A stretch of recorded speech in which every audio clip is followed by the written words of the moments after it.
All right, we are here. We are ready. Thank you all so much for taking the time to join. I'm going to get us started in just a minute or two. Before we hop in, just some housekeeping items. Thank you so much again for joining us today. During the presentation today, we're going to have lots of time for engagement, question and answer on either Twitter, Facebook, YouTube, or here on Conduit, the PlatformQ Education platform. If you have any questions during the presentation, please don't hesitate to ask on any channel, and we'll be happy to answer them during the presentation today. Real quick introduction. My name is Gil Rogers. I am the Vice President of Marketing and Strategy for PlatformQ Education. I am really excited to be here today. I'm really excited to be having a conversation with Stefanie Niles, who is the new president of NACAC. Today's presentation is titled "What We Learned at NACAC 2018." Before we dive in, Stefanie, would you like to take a second to introduce yourself and give a little bit of your background and your story? Sure, absolutely. Thanks, Gail. I'm really thrilled to have the chance to have this conversation today. As hopefully many know, I assumed the presidency of NACAC over this past weekend. Spent the last year as a board member in the president-elect role. I've had a great opportunity to get to know the membership better, to understand their issues, concerns, and challenges, and am very excited to jump into this presidency. I'm looking forward to a year full of hard work, a year that I know will be full of challenges, but a year that also I'm looking forward to making it the best that it can be and really engaging the membership. My background, I have been in enrollment now for about 22 years. I am currently employed at Ohio Wesleyan University here in Delaware, Ohio, and thrilled to have the chance to be a part of this team here. I'm Vice President for Enrollment and Communications.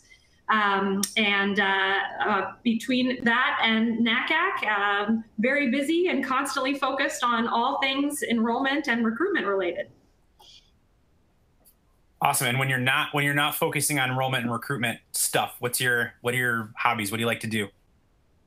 Whew, I guess I'm at that point in my life where I'm doing a little bit of living vicariously through my children. I've got 2 teenagers, and so just sort of following their activities and involvements definitely takes any available time that I have. I have a daughter who's in musical theater, is in 2 shows right now. That's my background. I was a musical theater major once upon a time.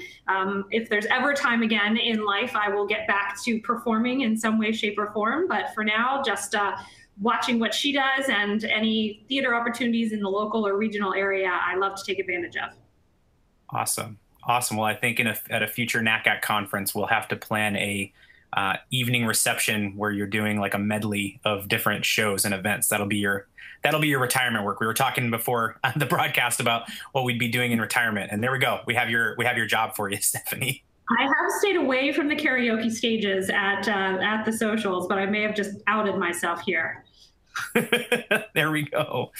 Awesome. So Stefanie, we will bring you back in a couple minutes once I set up some context for folks who are joining us. But we're looking forward to a great conversation where we're going to talk about kind of the state of affairs of enrollment management and admissions and some of our key lessons from the recent NACAC conference. So for those who are joining us for the first time for Platform Q&A series, really the purpose of these presentations and conversations is to address many of the common challenges that we face in higher education. And, there were a number of sessions about these kinds of topics at the NACAC conference. And, we hear about them on Twitter and in various conversations on social media and all of the other conferences that we attend throughout the year. Things like demographic shifts, everybody's feeling them in different ways. Mandates to use new approaches to engage students, but at the same time, having constrained budgets, right? So how do we address things like increased competition, socioeconomic shifts, and needing to stay ahead of the technology curve and the student behavior curve, while at the same time kind of staying grounded in our activities today, right? So one of the things that, here at PlatformQ Education that we really look at and care about as within these types of topics is really that idea of, conversion throughout the process and student engagement. And there were a number of conversations at the NACAC conference about these types of topics and, conversion, yield, supporting students throughout the process. We know 15, 20 years ago, there were a limited number of providers for your, quote unquote, top of the funnel. And, results at the bottom were somewhat predictive. If you had, if you knew what your goal was at the bottom, you could kind of back into your yield conversions, back into your admit rate conversions, and have a general idea of what ballpark you would need to be into for your inquiries through applicants and beyond, right? But what we found is, over time, search has evolved. The way that we engage with students has evolved. Things like CRM systems have come out to help us with tracking our data and measuring outcomes of our efforts. But at the same time, the opportunities at the top of the funnel have exploded, right? Beyond our traditional data providers, we have things like Google, social media, digital marketing, travel is, of course, part of how we engage with students. And what we found, and this is data actually from the U.S. Department of Education that was reported by EdgeVentures a few weeks back, the number of applications that need to be generated per enrollment have doubled at most institutions. At the same time, yield has dropped by as much as 50 percentage points. So what we have here is a challenge where essentially enrollment professionals are doing double the amount of work for the same amount with the same outcome, right? So it's definitely not sustainable from an effort perspective. And we'll talk a little bit about things that we can do from a balance of efforts perspective to really support students better throughout the process.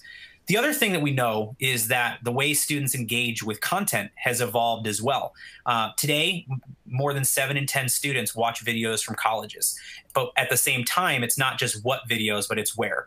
EDU branded content is still rated as the most trusted source of college information. So your website, the content that's produced by you, materials that they receive in the mail that has your logo on it and your branding, and that makes sense from a engagement perspective, right? If you think about you trust information that looks official, right? So if your content doesn't look sharp and official, then it's not associated with being from a college. It's the same reason why 1 out of 10 students, if they have a bad experience on your website, will cross your school off their list completely, no matter what your major and program is, right? So having that branded content is important as well. And the thing that consistently is true, and the thing that changes is not necessarily who, but it's where those connections happen, are maintaining and getting a connection with current students and counselors at the institution. That group are seen as the most influential that students can connect with throughout the process.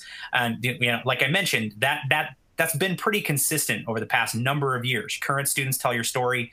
Counselors can be seen as advocates and support on campus. So it makes sense that they would be the most influential sources. What's changed is where those connections happen and how often those connections happen.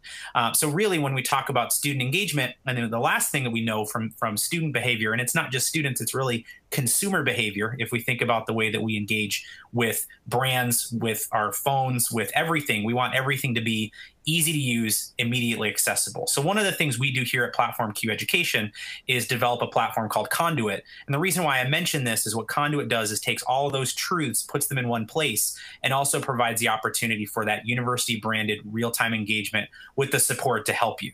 And the last piece that I want to make sure we talk about here for the folks who are just joining is one of the key features of Conduit is the ability to broadcast not just via our Conduit experience environment, but also on desktop and mobile, but also via social. So, today NACAC is actually broadcasting this presentation across their YouTube channel, their Twitter channel, and their Facebook channel. So if you're on any of those platforms, welcome to this presentation today. We're really excited to have you be part of the conversation. And as I mentioned, if you're on any of those channels, or if you're on the PlatformQ Education Conduit platform, feel free to ask any questions during the presentation today across any of those channels, and we'll get those questions answered.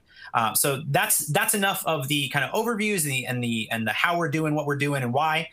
Let's get into it. So today's focus, like I mentioned before, is lessons from NACAC 2018. In preparation for today's presentation, we asked questions via what we call our Q board, which is a live Q&A board that can be part of the outreach program before the event. And we got a number of great questions that people submitted and kind of upvoted to say, here's what we want to talk about, and here's what we want to hear. So we literally went to that board and said, okay, what are the top 5 or 6 questions? Let's put those together and let's talk to Stefanie about those. So Stefanie, I'm going to pose the first question to you, and then I'd love to kind of hear your thoughts on conversations at the conference. So one of the top questions that we received prior to the presentation today was, what were some of the common themes that arose during your conversations at the conference? And I know you're super busy all the time at something like a NACAC conference, but when you're having conversations with counselors on all sides of the desk, what are some common themes that you're hearing during those? Sure. I think for me, one of the things that really stood out was because of the wide range of topics covered, certainly in sessions, but in conversations, as you said, really illuminated the complexity of our profession. Because we're covering so much, our concerns are so vast, we're working with students who are approaching education from multiple perspectives, from multiple countries, with different types of background and preparation and access and resources available to them, that it's just become more and more complicated. It's in light of comments that you made earlier about, I had to smile internally thinking about the idea of doubling the amount of work for our efforts. But I would say conversations, at least ones that I heard or heard of, ranged around things like testing, access to testing, test availability certainly is an issue on the international front. And there have been lots of conversations that took place before NACAC on our listservs and between individuals trying to determine how to make testing more accessible to students, particularly our international students, whether they're residing in this country or abroad or outside of the US. Certainly, along those lines, the use of technology to support the college admission process, whether that's on the high school side or the college side. I think there were lots of conversations, lots of new technologies discussed, lots of debate around how can technology be useful, where can it impede, where do we absolutely need it to function and be most effective. Along those lines, I also was in an interesting conversation about the proliferation of vendors and services, not from a negative perspective, but simply that there are so many. Gail, you and I were chatting a few minutes beforehand. I mentioned somebody who'd been to one of a NACAC 40 years ago and mentioned there were 3 vendor tables that were very much an afterthought. Now the exhibit hall gets its own ribbon cutting ceremony, and the exhibits get larger and larger every year, and there are many, many aisles to go up and down and to review the wide array of resources that are available. And in many ways, that's very positive. I know that I've worked in offices that are challenged to do everything we need to do with the staff that we have within our shop. And so we're very reliant on vendors to help us, to bring their expertise to the table, to help us to shape our enrollment. And so I was definitely in conversations with folks around that topic. Certainly diversity in admission and diversity on our college campuses. I think there's a question that we'll talk about a little bit later about diversity within our ranks in terms of college counselors and those on the admission side of things. But certainly the issues that our students are facing when they're walking onto college campuses, the issues around inclusion and access, the really good work that many CBOs are doing, community-based organizations in support of students, the work that schools are doing, and how colleges are also reaching out. But finding ways to be most inclusive, to ensure that the atmospheres on college campuses into which students are matriculating are going to be accepting and going to be welcoming, and those students will be able to thrive in those settings. Had some conversations around the specific needs of international students. I mentioned that at the beginning related to testing, but again, I think that goes beyond that. Certainly for many, it's become more challenging to recruit international students. That isn't necessarily the fault of what we're doing internally, but external factors that are influencing our abilities and the messaging that international students are hearing about our communities and about the US. And so lots of conversations around trying to ensure that we capture those markets, that we can welcome international students to our campuses, and what are the best challenges and strategies to do that. On the NACAC side, I should probably mention that there was lots of conversation around the membership model that was proposed and eventually withdrawn. I mentioned that because it was really a good conversation that was had between lots and lots of members, thinking about what their needs were from NACAC, what the organization, how it can best support them as an individual and as a member institution. And so I think there were, again, lots of good conversations and discussion about our association and how can our association thrive and what can the association do to really serve the needs of our members.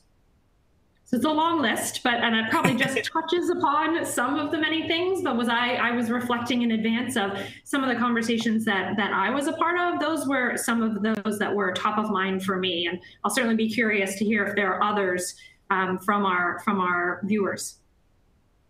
Absolutely, absolutely. I was going to mention, that I think the common themes are there's a lot going on, right?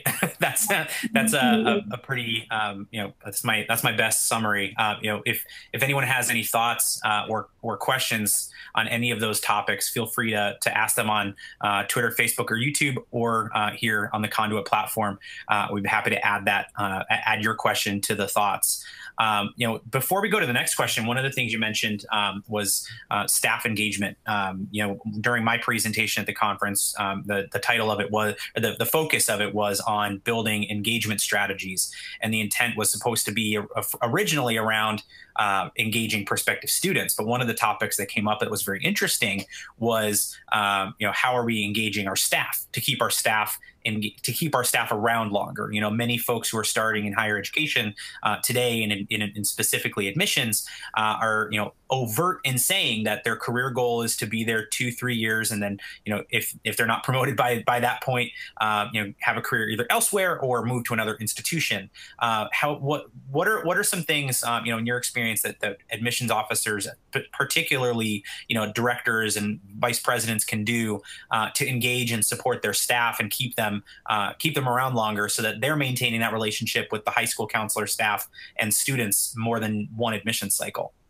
Yeah, I think it's really behooves us as directors and deans and VPs to really listen to our staff members, to really understand what they perceive their strengths to be, how they can contribute those strengths to our institutional endeavors, how they can involve themselves in the office in ways that they see that not only are they certainly benefiting our operations, but they're also growing professionally. Having them serve on committees, allowing them and encouraging them to contribute to office conversations, to staff meetings. It seems I've worked with lots of staff members where that first year they don't really say a whole lot. And sometimes I've moved to a strategy where I've had every person speak throughout the course of a meeting. Not everybody likes that because they feel very much put on the spot. But it's a way to listen to each other. It's a way to help each other out. It's a way to understand what's happening for each person throughout the cycle and where we can be supportive of each other. And it gets, I think, each person thinking about what the other's doing and what role they can play, particularly as they are finding their footing and finding their way and really coming to understand this profession as a profession.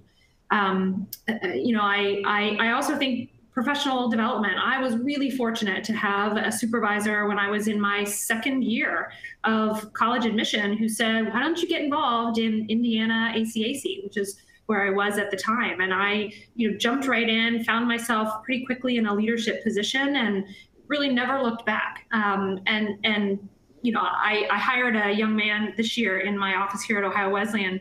And we had a really long, good conversation during his interview and hiring process about that need for professional development. He had some prior admission experience, was starting to think of it as a career, but hadn't really been exposed to other professionals throughout admission or counseling work in a way that would allow him to really understand where one could go in the longer term. And so I think helping your staff to build those networks, helping them to connect with other individuals also goes a long way towards staff engagement.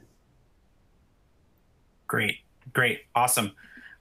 Speaking of engagement, I'm looking at the Twitter background and whatnot, and we're approaching 1,500 viewers of this conversation. So not to put any pressure on you, Stefanie, but we're having some great viewership right now on the back end, at least on that channel. So just as a quick reminder, we are broadcasting this presentation live on desktop, mobile, and on social, on Facebook, YouTube, and Twitter. So if you have any questions, feel free to throw those out there. I'm going to jump to the next question that came up in our pre-presentation outreach. What would you say are the most pressing issues facing the admissions side of the desk this coming year? Yeah. I think some of them I highlighted a little bit in my answer to the question earlier, because obviously those issues that are most pressing are the things that we're talking about. But certainly I would say resource constraints. So many on both the high school as well as the college side are facing resource constraints, trying to do more with less, trying to understand the vast array of options available to us, communication channels, where students are spending their time. How do we use our limited resources to get to them? On the college side, where do we travel? Where do we spend time? How do we make the resources we invest most significant? Even those of us who have the opportunity to be involved on the institutional leadership level, the same conversations are occurring that certainly impact enrollment. How do we ensure that we're hiring the best faculty members and that we're keeping them happy and engaged in the community? How do we ensure that our programs are robust, our students have access to wonderful facilities, that they are going to be engaged outside the classroom as well, that they're going to be comfortable in their living conditions? There's lots of issues around resources that I think we're dealing with, certainly in the enrollment realm, but on multiple levels as well. I think we all are dealing with the value of a college degree. There's been a lot in the press about the diminishing value or diminished value of a college degree. Certainly those of us working in the liberal arts like myself, I think that has been particularly prevalent because there's been a lack of understanding of the liberal arts and the real benefits that one can achieve through a liberal arts education. But no matter what type of institution at which you work, that value of the degree, why families should make what has become a more and more significant investment, why is that going to continue to be important in the future? Along those lines, college costs.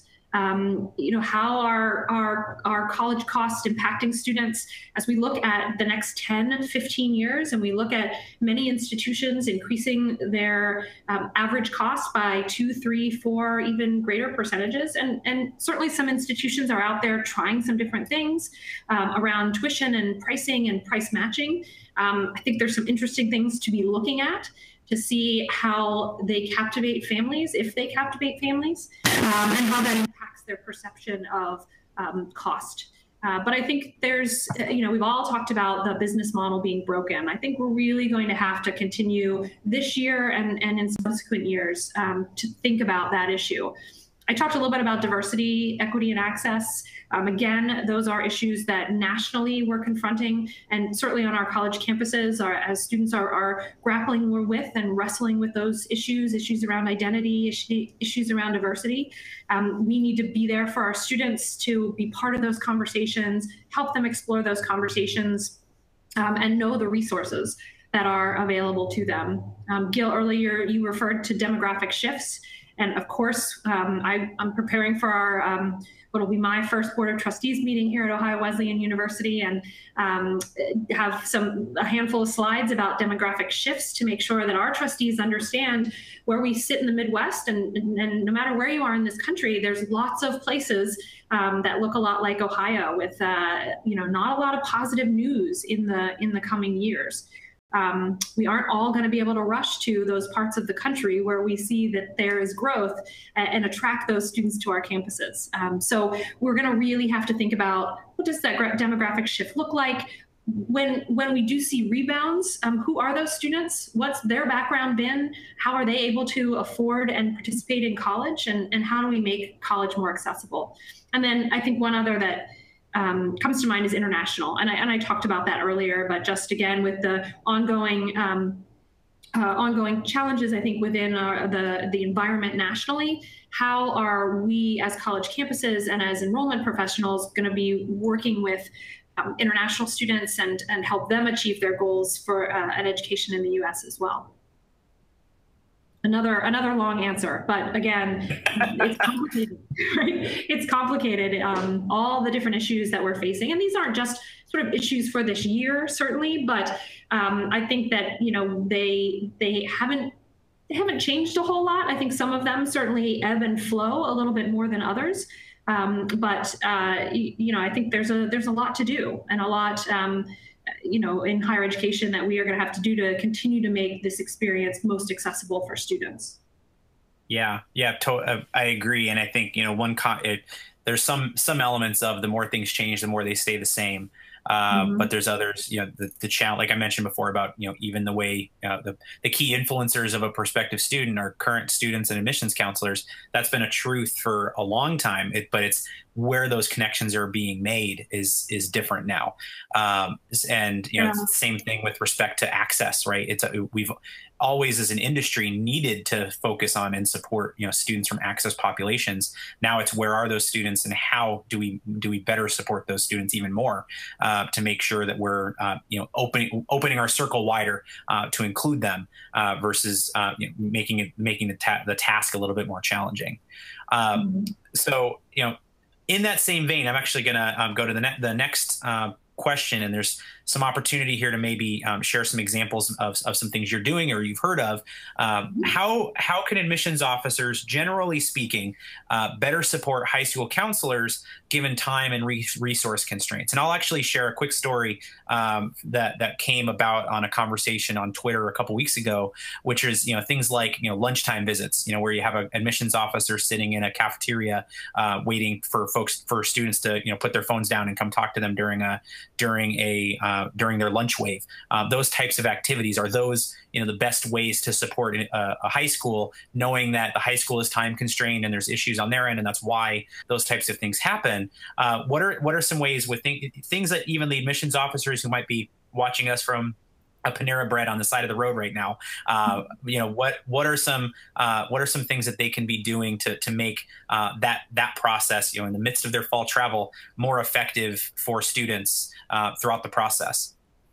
Well, I think you hit the nail on the head on one of them, is just simply be cognizant of the value time of our counselors, the valuable time of those in counseling offices. I have been on the road myself on and off over these last couple of weeks, and there's so many schools coming each day. Students are coming in and out of counselor offices. Their questions are many and varied, whether they're directly related to the college-going experience or not.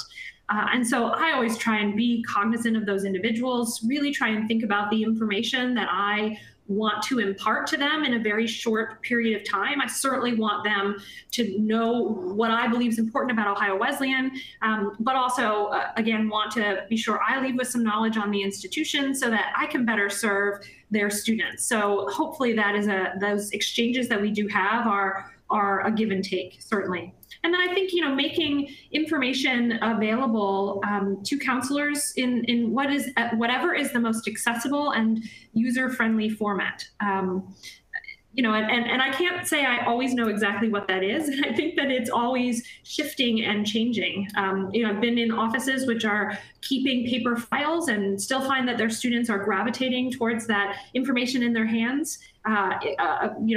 Perspectives on colleges, and others that are completely paperless have, pushed all their students online and are ensuring that they have the digital resources to give their students the information they need.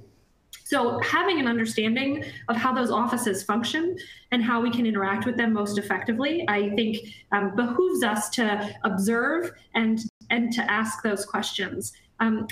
We just sent here an email to counselors just introducing me and introducing some basic information about our new scholarships available for this next year and how students can apply. And I've gotten so many responses back from counselors thanking me and saying, I've been talking to a kid and this is going to be really helpful. I'm going to put this in our school newsletter. It's clear from what they're saying to me that I've given them information that for many is going to be helpful, but how they're disseminating that information is really varied.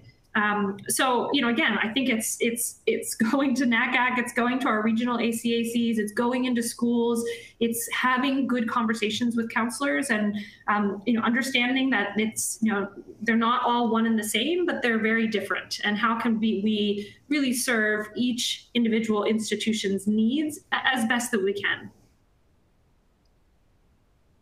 Awesome. And I think maybe that some of what we're talking about now, particularly with student access and support, dovetails well into the next question that came through. One of the conversations that ran through various sessions at the conference was how to further diversify the college admission professional ranks. What are your thoughts about what admission offices can do to attract more underrepresented professionals into the fold? Yeah, I thought this was a great question and really made me stop and think. I think it's one without easy answers. And I think we see that certainly within the college and university setting, when we talk about hiring faculty, when we talk about hiring individuals of diverse backgrounds to be represented within our faculty and staff bodies on our campuses. It's an ongoing challenge. One of the things I was thinking about was the great opportunities that we have as college admission counselors to work closely with students. We have tour guides, we have student workers, we have callers, depending on your office. Lots and lots of students who are on campus, who are helping us, who are taking on leadership roles in admission, in orientation, in residence life, in student activities, and elsewhere on campus. And I think for us to be really cognizant of who those individuals are, particularly, again, those individuals of color who we see could really make a difference in what it is that we're doing. If they're drawn to those types of activities as students, perhaps we can engage them in conversation about joining our staffs or joining other staffs. But being part of this profession, having that opportunity to create opportunity for others, really trying to appeal to students who, really want to serve others.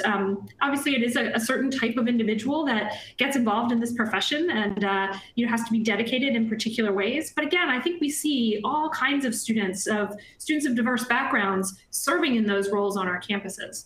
I was thinking about, could we create something within our office that might particularly be almost a professional development opportunity for students wanting to go into higher education. It doesn't even have to be specific to admission and enrollment, though obviously that's hugely beneficial.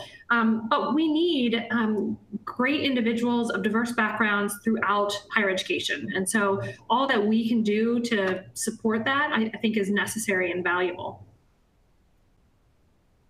Awesome. And if you're not going to plug it, I will. One of the great opportunities at the NACAC conference was to contribute to the Imagine Fund, right? Which I know provides scholarships for counseling staff to pursue professional development opportunities. So oftentimes counselors who are representing schools in underserved districts don't have the professional development funds to travel to, say, a NACAC conference or other opportunities. So I would say, if you're looking for ways, folks who are watching, particularly on the Facebook feed, I know that NACAC has a donate button on their Facebook page. So feel free to pursue those ways to contribute to the Imagine Fund, because I know that's another way that NACAC provides opportunities for folks to pursue professional development when they might not have the financial resources within their school to do so. Did I cover that well enough there, Stefanie? Yes, thank you for that. I was just going to add, that's both professional development opportunities, such as attending NACAC or such as attending affiliate conferences, but it's also to create new and innovative programs, which certainly might be directly beneficial, to students of color and to, other students who, may not be thinking of themselves as college bound, or, students who are first generation, or, any students who fall into a category of those who may not be moving in this direction. And just to bring everybody up to speed, I know this will be reported as well, but we had a goal of $4,000 to be raised over the course of the NACAC conference. And last I heard, we were over $13,500.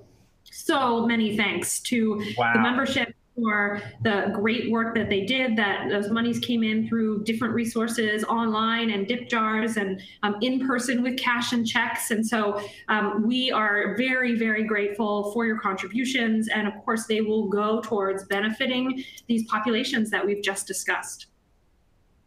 Awesome. That's fantastic. Congratulations to everyone on that. And thank you for everyone who supported. I know I was tweeting out the link to the lapel pin. When I was a kid, I collected lapel pins from baseball games. So when I saw that come out, I was like, well, revisiting my childhood, I guess. Quick note, if you're looking for ways to contribute, we're going to post a tweet out from the @PlatformQ EDU Twitter account directly to the Imagine Fund. So if you're watching this on the Twitter stream, feel free to go check us out there. I won't even tell you to follow. You can follow if you want, but check out the link to the Imagine Fund there. Hopefully you can make a contribution to get us to get that number even higher. So that's talking about the Imagine Fund is a great way to kind of dovetail into the next question. Quite honestly, oftentimes people can't necessarily contribute financially all the time, which we totally get and respect. How can more people get involved with NACAC's many initiatives in support of the college admission counseling profession, aside from donating to the Imagine Fund? What are some ways people can get involved? Of course. I think, one way is to start at the affiliate level. I mentioned that my own start was there. I spent many, many years working for several different affiliates and being involved in committees, being involved in conference planning, being involved in faculty, in enrollment institutes, looking forward to working with OACAC in this coming year and in their upcoming activities. But there's so many good opportunities and good ways to be involved, and a great way to network with people within your immediate area. So I really encourage those first steps. Certainly coming to NACAC, if you have the resources and the opportunity to do that, or can apply for a grant that allows you to participate in that way.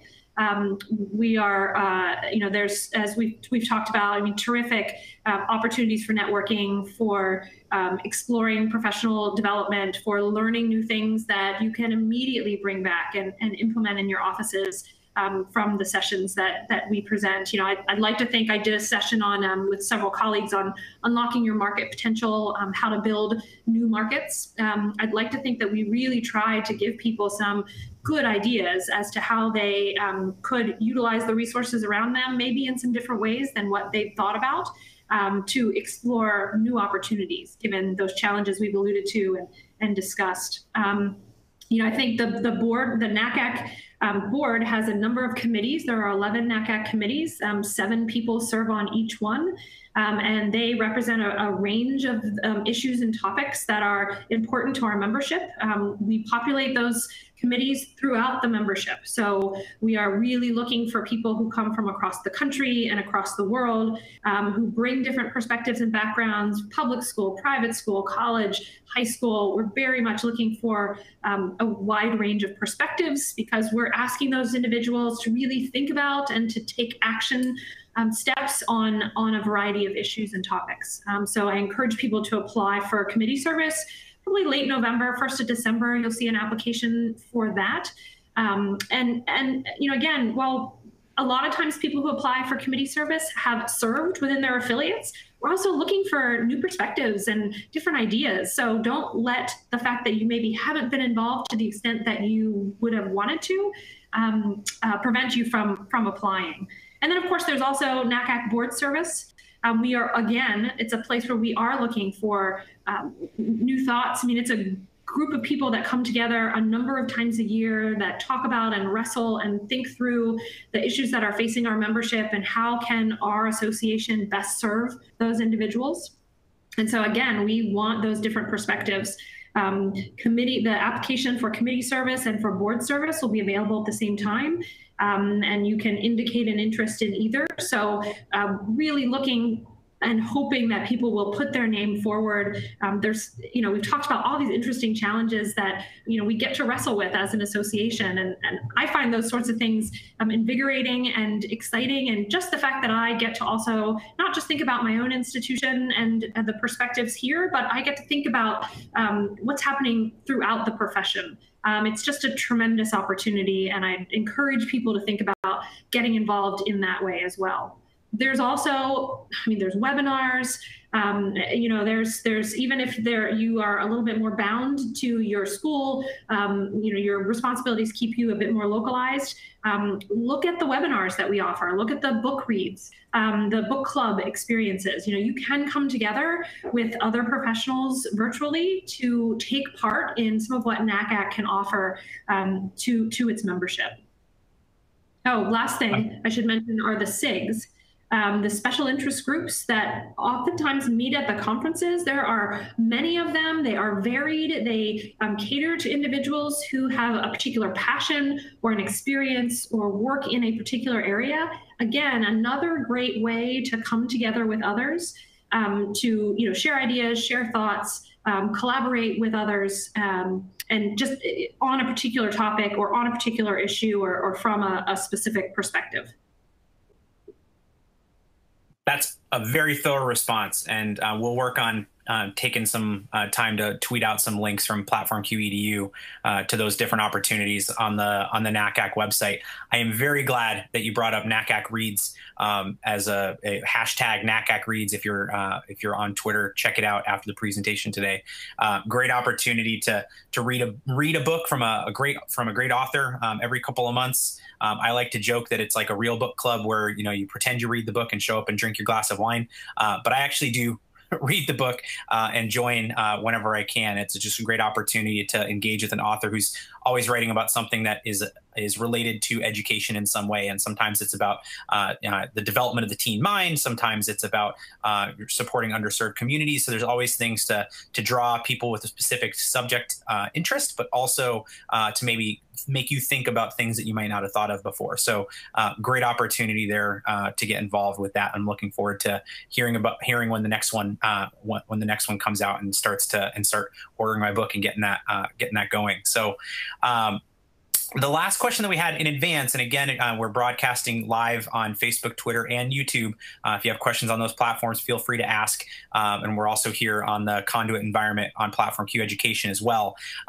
We look forward to having open Q&A here in a couple of minutes. But the last pre-event question that we received, this is a great opportunity for you to kind of talk about the future and what's happening, Stefanie, is what new developments can NACAC members expect from the association in 2019 to 2020? Sure. So as I mentioned earlier, I think it's going to be a really busy year. There's a lot on the plate of NACAC, the staff and the board, and I know I'm really eager to get started. First of all, I mentioned membership, and obviously we have some continued work to do as we look at our membership model, as we look at the ways in which we can best serve this broad population of individuals who are out there and are interested in the work of our association and want to be supported by our association. So we'll be certainly looking at membership and ways that we can engage our membership in that ongoing conversation. Those who were at NACAC had a chance to hear about some of the governance restructuring. There's an ad hoc committee on governance restructuring right now, and they have been doing some good work over the course of almost the last year. In thinking about what ways can we grow and change as an association? What have we always done that perhaps we could do a little differently? What should we continue to do because it's effective for the association? And what are the new innovative ideas and concepts that maybe other associations are doing, maybe they're not, but we think would work best for us? As hopefully you understand from the things that I've said, it's all about serving the membership. And so we're really trying to think about a governance model and structure that very much reflects what our membership's needs are. There's certainly going to be an ongoing emphasis on diversity and access. That is something that has been underway and that will continue to be a priority for the NACAC board, ensuring that we as an association, thinking about the needs of our members, particularly those who serve a diverse population of students. What can the resources be that we provide them, whether it's through affiliate conferences, through webinars? How can we make information available that can be immediately helpful to those working hands-on with students? We introduced, I mentioned webinars earlier, we introduced a financial aid it's online e-learning module, a little different than a webinar, but this financial aid module has gotten great reviews so far from those who have used it. And we are looking at additional topics that we can continue to develop in that same way. For those who haven't, I urge you to check it out online. Again, particularly from college counselors, I've heard that it's been so instructive for them, provided them with good information that they can share with their families. There's a cost for it, but it's relatively modest. Two topics that we've talked about developing in a similar way are that on student athletes, working with student athletes, how to help student athletes through the process, and also about creating a college-going culture, which, again, both of those, I think, particularly beneficial to those on the high school side of our membership. And then ongoing communication. We are, it will sound like a broken record, but as I said again, we are a membership organization. How we communicate with our affiliates, how we communicate with the membership, how we engage people in good conversations so we truly understand what those needs are is and will remain very important to us. And we'll continue. We think about all the different ways of communication that are out there, many of which, Gil, you've cited today. And many more. We want to really think about how we can use all of our channels to disseminate and to collect information. Awesome. So speaking of ways to disseminate and collect information, I just took a peek. We've had over 6,000 viewers on Twitter. So our little Twitter conversation today is approaching the size of the NACAC conference itself. So that's pretty cool.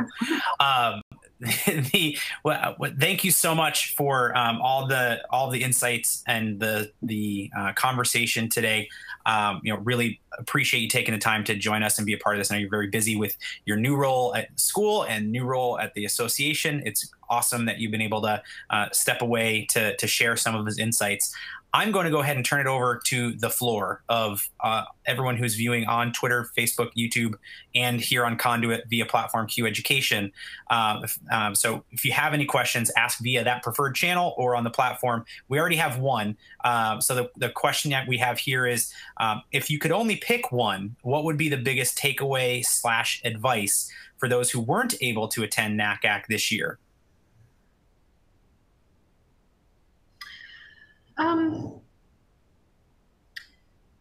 I guess it would be find ways to engage. I completely understand and appreciate that not everyone gets to attend, is able to attend NACAC every year. But what are those opportunities to engage outside of that, large conference setting? We encourage many people to come. There's small group interaction, there's large group experiences, but the national conference isn't necessarily the best way for every person to learn and to engage with others. So I think that some of what we do during that conference is to provide those networks and those connections. And I think also we'd like to showcase our affiliates and some of the ways that within your state or your region that you can also connect with others. So, I guess for me, it's, use the membership organization the way that it functions best for you. Find whether it's a webinar, whether it's a NACAC Reads, whether it's a smaller conference, whether it's coming to GWI, Guiding the Way to Inclusion in the summer, look for those other opportunities. I think some of what we say at that national level is, here's a plethora of options. Take what works for you and tell us what you need. Tell us what the membership organization and association can do to support you. Awesome. I think that's a great point to end that a piece of advice with is, use your voice, right? I think, and one of the pieces of advice I gave at the first timers orientation at the conference was don't wait to be asked, right? Whether it's submitting a proposal to speak at a conference or joining a committee or joining a SIG, like there's so many opportunities to get involved. And it can be a little overwhelming, right? There's so many different paths to look down, but don't wait to get asked to go down one of those paths. Do the research on the opportunities available to you and step forward. I think there's one thing this world is not short on is a need for volunteers, right? And a need for people to use their voice. So I think there's that great opportunity. I have a message here a question from Sarah asking, Stefanie, what is your top NACAC memory thus far? I'm not going to limit it to the past conference. I'll just say in general, what is your top memory thus far?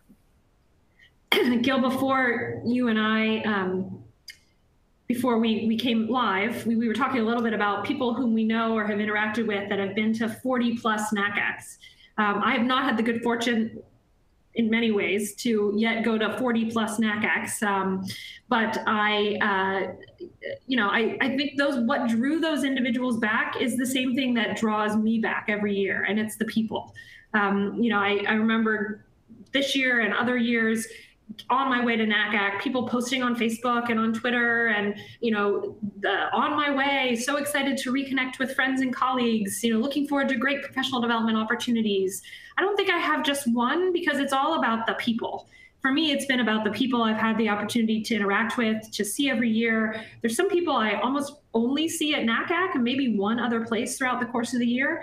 But that as a professional development opportunity is one that draws people there. And so just that chance to continue to nurture my network of individuals. Certainly that network has proven to be incredibly valuable to me over the course of my career, whether it's making a job change, whether it's looking for insight to help deal with a particular problem within my office, whether it's just trying to get some perspective on national trends. It's just a great group of individuals who have experience on multiple levels. And so for me, that's my greatest NACAC takeaway is the people. Awesome. There was someone that tweeted after the conference about how the NACAC conference feels like a giant family reunion, even if you're a first timer.